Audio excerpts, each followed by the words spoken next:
So now that you know what some of the components are that make up an e-commerce website, I want to talk to you about some of the basic needs that you'll need in order to get a site up and running. Obviously, the first and main thing that you're going to need is you're going to need to have customers. There's obviously various methods for attracting new customers and retaining repeat customers. The other item is accepting online payments, and we're going to be talking about various platforms and payment gateways so that you can see how you can accept online payments. In the last few years, e-commerce has become a really exciting space. Older e-commerce platforms were really complex, really expensive, or both. The software has finally become affordable enough for just about anyone to open up their own store. Nowadays, you can set up an e-commerce website in a number of hours and sell just about anything. It certainly is worth thinking about your business model before you start thinking about the specific software that you're going to use. Someone who's just selling an ebook on the side has very different needs than someone who has a large budget and is dedicating 40 to 60 hours a week towards processing hundreds of orders a day. There aren't any right answers when it comes to e-commerce. Everyone is in a different situation and needs to make the best decision for themselves. The first thing you need to do is pick an area of interest. This could be anything that you want. Once you pick an area of interest, you'll want to explore the different ways that you can sell the products. There's two broad types of products, physical and virtual, and each of these has several different business models that you can explore.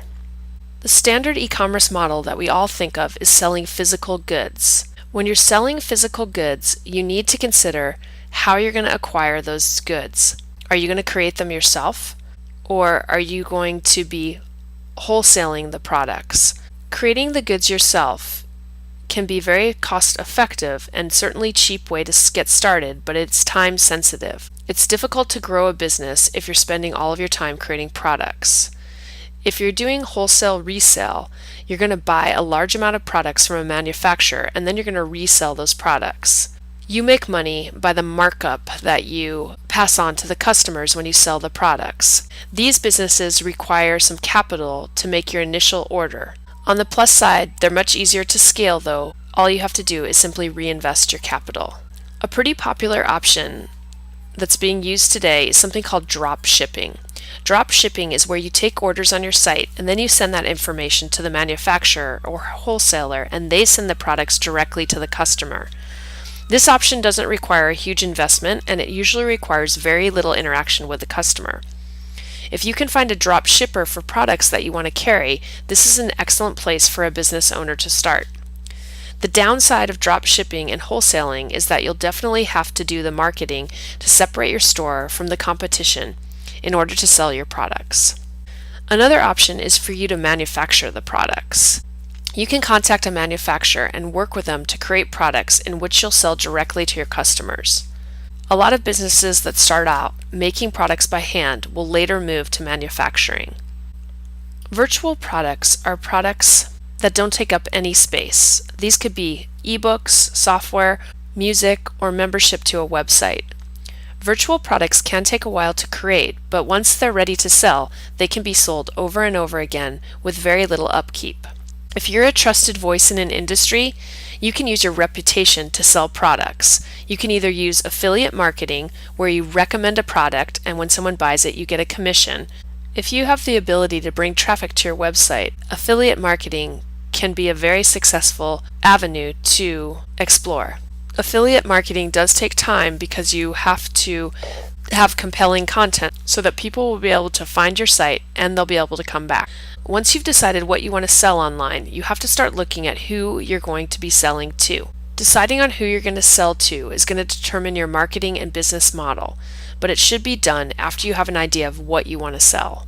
Most people don't just buy products to spend money. They're actually looking for solutions to their problems. Try looking at it from the customer's point of view.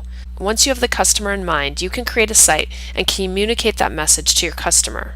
One excellent way that you can figure out who your audience is to create personas. Personas are representations of your customers.